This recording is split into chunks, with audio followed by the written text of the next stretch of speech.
పశ్చిమ గోదావరి జిల్లా తాడేపల్లిగూడెం తెలుగుదేశం పార్టీ కార్యాలయంలో నియోజకవర్గ ఇన్ఛార్జ్ వలవల బాబ్జీ మీడియా సమావేశం నిర్వహించారు.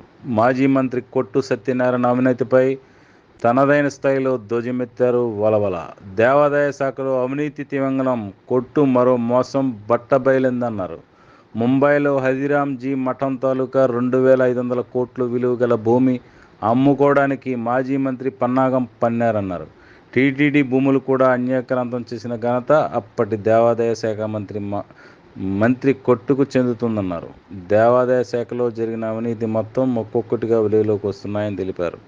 టీడీఆర్ బాండ్లు కుంభకోణంలో అవినీతి సొమ్ము ఎవరి అకౌంట్లోకి వెళ్ళిందో అన్ని ఆధారాలు మా వద్ద ఉన్నాయని తెలిపారు. ముఖ్యమంత్రి చంద్రబాబు హల్దీరామ్జీ మఠం భూములపై విచారణ చేయించాలని ఈ సందర్భంగా కోరారు. తీవ్ర స్థాయిలో అవినీతికి పాల్పడిన కొట్టు బండారం బయట పెట్టి తగు చర్యలు తీసుకోవాలని వలవల బాబ్జీ డిమాండ్ చేశారు. రాష్ట్ర ప్రభుత్వ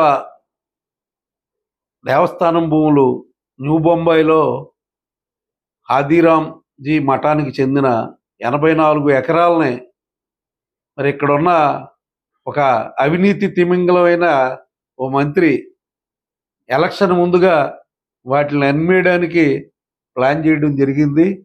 మరి అధికారులు దాన్ని ఇది కోర్టులో ఉంది, దీన్ని అమ్మడానికి అవకాశం లేదని చెప్పినా మరి ఈ గత ప్రభుత్వ పెద్దలు అలాగే దానికి సంబంధించిన మంత్రి మరి ఈ భూములు అమ్మేయడానికే నిర్ణయించుకుని అనేక రకాలుగా అక్కడ న్యూ బొంబాయిలో అక్కడ సంప్రదించి అక్కడ చుట్టుపక్కల ఉన్న రియల్ ఎస్టేట్ రేట్లు ఇవన్నీ కూడా ఎంక్వైరీ చేయడం జరిగింది.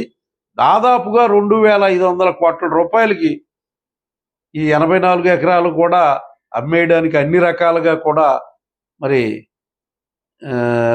రాష్ట్ర ప్రభుత్వం వద్ద మరి హామీ తీసుకుని ఈ ఏదైతే ఉప ముఖ్యమంత్రి ఉన్నాడో ఆయన చేసినట్టుగా క్లియర్గా అర్థమవుతూ ఉంది. ఎందుకంటే ఈవేళ ఈనాడులో 5వ పేజీలో మరి దీని గురించి చాలా వివరంగా మరి విశదీకరించడం జరిగింది. ఎన్నాళ్ళలో మేము ఏమనుకున్నామంటే ఇక్కడ ఏదో టీడీఆర్ బాండ్లు అలాగే మరి ఏదో దేవస్థానం టిక్కెట్లను లేకపోతే ఇక్కడ మరి బిల్డింగులు ప్లాన్లను ఈ జీబీ మాల్ లాంటి మాల్స్ అను లేకపోతే శారదా గ్రంథాలయం అను ఇలాగ ఏదో కొల్లగొడుతున్నాడని తెలుసు, కానీ మరి ఏదో 1,000 కోట్లలోకి వెళ్ళిపోయాడు అన్న సంగతి ఈవేళ మరి చూస్తూ ఉన్న పరిస్థితి ఏర్పడింది. ఇది మరి దానికి ఆన్సర్ ఇచ్చుకోవాల్సింది మరి ఆ మంత్రి ఆన్సర్ ఇవ్వాలి. ఎందుకంటే దేవాదాయ శాఖలో దేవాదాయ మంత్రికి తెలియకోకుండా ఏది కూడా జరిగే అవకాశం లేదు. ముఖ్యంగా మరి ఈ టీడీఆర్ కుంభకోణాలకు సంబంధించి అయితే మరి చాలా మటుకి మొన్న నేను మరి మున్సిపల్ మంత్రి నారాయణ గారి దగ్గరికి వెళ్ళి నారాయణ గారిని కలిసి మరి తిరుపతి, విశాఖపట్నం, తణుకు వేశారండి సిబిసిఐడి ఎంక్వైరీ, తాడేపల్లి కూడా వేయలేదని చెప్పి దీనికి సంబంధించి నేను సేకరించిన టీడీఆర్ బాండ్లు ఆఫీస్ నుంచి మరి సమాచార చట్టం ద్వారా ఈ టీడీఆర్ బాండ్లు అన్నీ తీసుకుని దీంతో మరి ఏదైతే ఆంధ్రజ్యోతి, ఈనాడులో వచ్చిన కథనాలన్నీ కలిపి మరి ఆయనకి ఒక ఫైల్ తయారు చేసి ఇవ్వడం జరిగింది. వెంటనే ఆయన మరి దీన్ని సిబిసిఐడి ఎంక్వైరీకి ఆదేశాలు ఇవ్వడం జరిగింది. ముఖ్యంగా ముందు విచారణ జరుగుద్ది, ఆ తర్వాత సిబిసిఐడి ఎంక్వైరీ జరుగుద్ది. ఈ రకంగా మరి చేస్తే ఈవేళ అయితే నాకు మరిన్ని నిజాలు తెలిసి అకౌంట్లలోకి ఎలా ట్రాన్స్ఫర్లు అయినాయి డబ్బులు, మరి బ్లాక్లో ఎంత తీసుకున్నారో, మరి డబ్బులు డైరెక్ట్గా అకౌంట్లోకి ఏమేమి అకౌంట్లోకి ఎలా వెళ్ళినాయి అన్నదే ఆ అకౌంట్ పేపర్స్ కూడా మా దగ్గరికి చేరడం జరిగింది.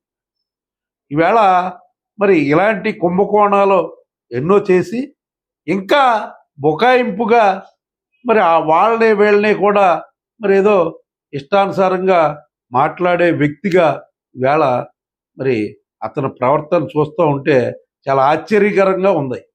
62,500 ఓట్ల తేడాతోటి ప్రజలు నిన్ను ఓడిచ్చేస్తే మరి ఆ ప్రజలనే తప్పుపట్టే పరిస్థితి మీకుంది. ముఖ్యంగా ఈ వరదల్లో సహాయ టైంలో చూసాం. ఎన్నో ఇబ్బందులు ప్రజలు పడతా ఉంటే దాన్ని పరిశీలించడానికి మరి గతంలో ఎప్పుడైనా ఏనాడైనా ఈ రివ్యూ మీటింగ్లు జరిగినాయా అని నేను అడుగుతున్నాను.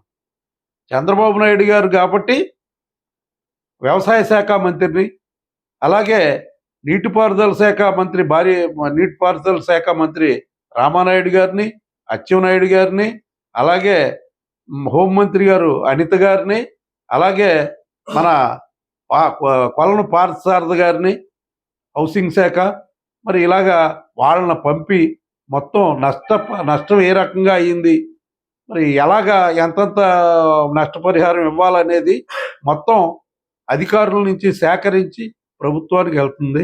నివేదిక వెళ్ళిన తర్వాత మరి వాళ్ళు ఏం చేయాలన్నది నిర్ణయం తీసుకుంటారు.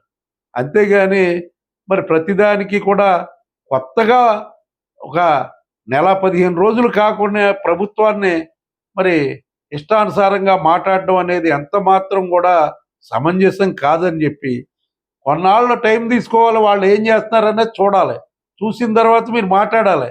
అసలు ఏమీ చూడకోకుండానే మీరైతేనేమో బద్దలు కొట్టేసేవారు ఎక్కడుంటే అక్కడ. మేము ఆ పని చేయడంలా, బద్దలు కొట్టేసే అవకాశాలు ఉన్నా సరే ఆ పనులు చేయడం లేదు మేము ఎక్కడ.